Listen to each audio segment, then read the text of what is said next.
Bismillahirrahmanirrahim. Assalamualaikum warahmatullahi wabarakatuh. Masih bersama kami di sini di obrolan keluarga Mirza.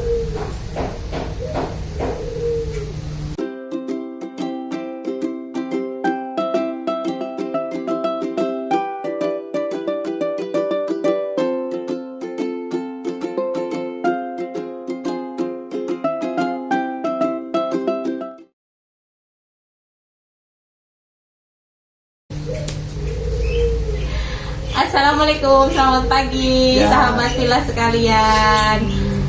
Hari ini adalah pembahasan mengenai problematika rumah tangga yang biasa dialami para sahabat villa sekalian. Biasanya ini bisa terjadi pada setiap rumah tangga, ya, karena kurangnya komunikasi. Ya. Jadi hanya karena hal kecil, ya, karena kurangnya komunikasi bisa terjadi hal yang sangat besar atau masalah rumah tangga yang cukup besar. Apakah pembahasan kita hari ini? Yaitu pembahasannya tentang pentingnya komunikasi dalam rumah tangga. Jadi komunikasi yang baik ini bisa menghadirkan rumah tangga yang baik pula, insya Allah seperti itu.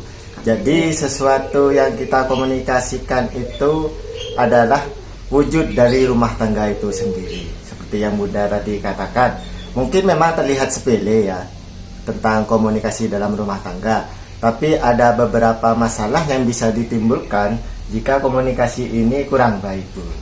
Nah, di sini kami akan menjelaskan 5 manfaat atau 5 fungsi komunikasi yang baik dalam rumah tangga. Tuh, yang pertama apa, Bu? Yang pertama adalah mengatasi kesalahpahaman. Nah, itu yang pertama, mengatasi kesalahpahaman. Sebenarnya memang banyak, Bun, masalah yang timbul akibat komunikasi yang kurang baik. Terjadi kesalahpahaman antar anggota dalam rumah tangga. Contohnya, misalkan si ayah ini pengennya begini, sedangkan si bundanya pengennya begitu. Karena komunikasi yang kurang baik, maka di situ terjadi kesalahpahaman. Nah, fungsi komunikasi ini adalah kita menghindari kesalahpahaman. Jadi misalkan si ayah menjelaskan tentang, Bun, saya itu pengennya begini, begini, begini. Ceritakan sudah panjang lebar ke yang bersangkutan. Insya Allah nanti yang bersangkutan juga akan mengerti. Itu kalau misalkan tentang ayah dan bunda. Itu pun juga bisa terjadi pada antara ayah dan anak atau bunda ke anak. Itu juga bisa terjadi. Misalkan anak minta uang terus tiap minggu di sekolahnya, dia minta uang 100.000 misalkan. Nah, ini untuk apa? Karena kurangnya komunikasi, anak cuma bilang misalkan buat bayar buku ini tiap minggu 100.000, sedangkan tidak dikomunikasikan dengan baik, ini dari sekolah beneran atau tidak, atau bukunya ada beneran atau tidak, jadi menimbulkan kesalahpahaman. Maka dikomunikasikan dengan baik. Itu, Bu, salah satu contohnya. Ya, biasanya hal itu terjadi karena memendam rasa, ya. Iya. Ya, memendam rasa karena apa ya? Selama ini nggak disampaikan, ya, tidak dikomunikasikan dengan baik, maka apa yang akan terjadi, yaitu kesalahpahaman. Jadi dengan adanya komunikasi, maka akan insya Allah akan bisa mengatasi suatu kesalahpahaman. Yang kedua adalah mencegah praduga. Nah, ini juga penting, mencegah praduga. Praduga ini biasanya sering muncul memang karena komunikasi yang kurang baik. Salah satu contohnya misalkan ayah pergi kerja keluar kota, Bun, 1 minggu lah, tidak dikomunikasikan dengan istri. Tiba-tiba ayah ini bilang, Bun, saya ada tugas keluar kota seminggu. Nah, si bunda sendiri pasti akan berpikir, menduga-duga. Kalau bahasanya itu kan bahasa yang biasa kita dengar, suzon lah. Ini seminggu beneran ada kerjaan enggak? Atau seminggu ini cuma mau main-main atau ya apa? Nanti di sana ngapain? Sama siapa? Itu segala macam. Nah, kalau ada komunikasi yang baik, praduga ini bisa dihindari, Bun. Yeah. Nah, Kalau diomongkan nanti ayah keluar kota seminggu itu karena ada pelatihan dari kantor. Nah, dalam 1 minggu itu ayah jadwalnya ini. Nah, kalau sudah dijelaskan seperti itu, bunda sendiri kan pasti sudah ngerti, dan juga praduganya pasti sudah mulai menurun. Itu fungsinya yang kedua kalau dari ayah, Bun. Kalau dari bunda sendiri ya apa? Iya, praduga ini biasanya sering banget ya muncul ya, Sering. apalagi sebagai seorang perempuan ya. Seorang perempuan tuh imajinasinya kemana-mana, bukan hanya mengenai suuzon atau berprasangka buruk kepada suami ya. Sebenarnya itu nggak boleh ya, tapi karena memang perempuan itu begitu. Perempuan itu memiliki pikiran, perasaan ya, yang dan dicampur adukan dengan pikiran, jadi kemana-mana jadinya ya. Seperti itu, hanya izin untuk bekerja selama 7 hari misalkan ya di luar kota. Nah, itu sudah mengira-ngira, wah ini pasti ada apa-apa gitu kan ya. Ini ada itu gitu. Apakah ada perempuan di sana? Nah, seperti itu. Ya, memang mindsetnya atau perasaan seorang wanita itu seperti itu ya. Jadi, untuk mengurangi rasa seperti itu, untuk mengurangi rasa praduga, jadi alangkah baiknya dikomunikasikan terlebih dahulu dari pihak sang ayah atau sang suami kepada istrinya. Nah, seperti itu. Tuh, yang kedua, mencegah praduga. Lanjut kita yang ketiga, yaitu membangun kepercayaan.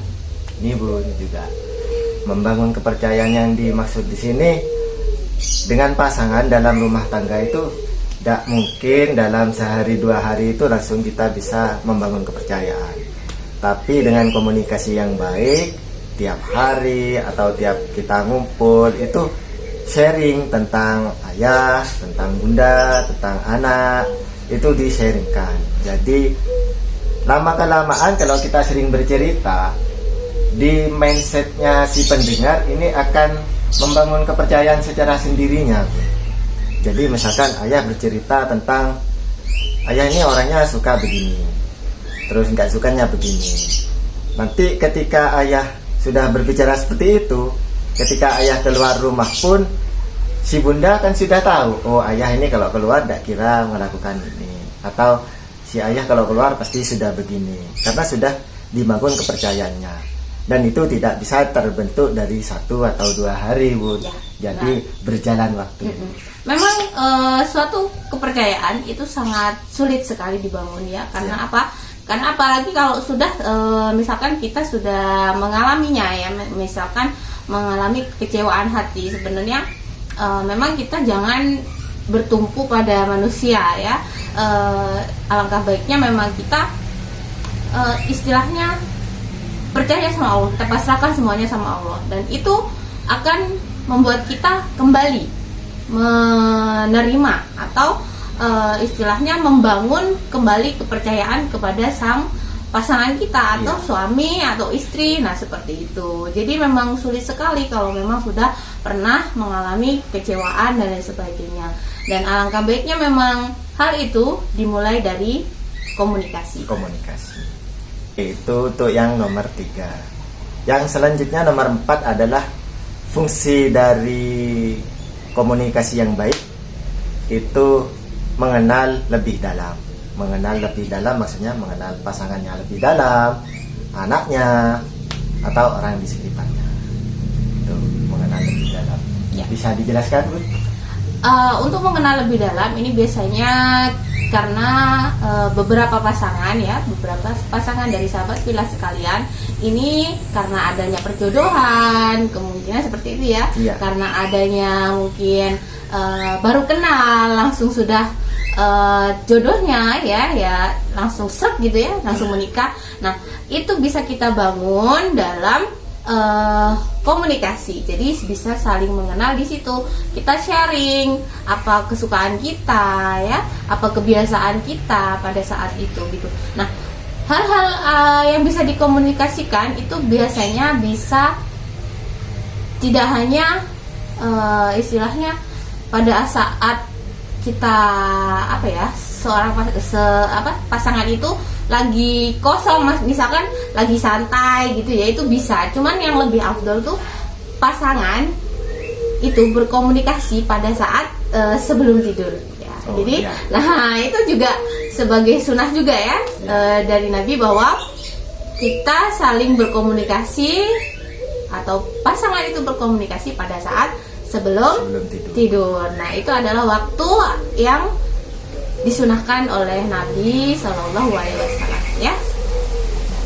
Nah, jadi di situ kita bisa sharing, bisa saling berbagi. Kalau istri itu pengennya apa, gitu ya, hobinya apa. Nah, itu dibicarakan. Jadi saling gantian. Yang satunya bercerita, yang satu sebagai pasangannya harus mendengarkan. Nah, seperti itu. Ya, sependapat dengan yang disampaikan Bunda. Jadi memang kita itu mengenal lebih dalam itu perlu agar tahu, misalkan yang tadi disampaikan juga hobinya apa, kebiasaannya apa, terus yang tidak disukain itu apa, terus misalkan kalau diri ini lagi gak mood lah gitu, seperti apa menanggapinya. Nah, itu perlu dikomunikasikan juga. Soalnya terkadang kita itu tidak tahu kalau misalkan lagi moodnya nggak baik lah, terus karena tidak dikomunikasikan juga, jadi kita melakukan hal-hal yang memang sudah tidak diinginkan. Akhirnya terjadilah seperti percekcokan, pertengkaran, itu. Jadi komunikasi yang baik ini salah satunya juga berfungsi untuk mengenal lebih dalam. Iya, gitu. Karena tak kenal maka tak sayang, gitu ya, ada pepatah seperti itu. Kalau kenal lebih sayang. Insya Allah. Lanjut. Untuk manfaat yang kelima atau fungsi dari komunikasi yang kelima adalah membantu pasangan untuk saling menghormati. Sangat penting, Bun. Soalnya kalau kita tidak berkomunikasi, tidak membicarakannya dengan baik, tidak melakukan interaksi dengan baik, maka kita tidak akan tahu antara pasangan si Bunda sama si ayah ini membentuk rasa saling hormat. Oh, misalkan si Bunda ini nggak suka kalau lagi capek diajak bicara, misalkan seperti itu ya. Nah, karena kita tidak bisa saling menghormati karena tidak adanya komunikasi, maka ketika Bundanya capek diajak bicara gini itu, dia malah marah. Tuh. Jadi membentuk ini harus adanya komunikasi. Kalau dari ayah seperti itu ya, contohnya. Kalau dari Bunda sendiri? Komunikasi juga sangat banyak manfaatnya dalam rumah tangga. Itu aja, Bu? Ya. Ya, jadi kalau untuk kami banyak hal memang yang sebenarnya bisa kami sharing tentang komunikasi yang baik dalam rumah tangga. Cuma ini adalah 5 hal yang terpenting jika komunikasi itu dibangun dengan baik. Entah itu nanti fungsinya yang seperti sudah disebutkan. Kalau untuk dampaknya nanti bisa kita di video selanjutnya.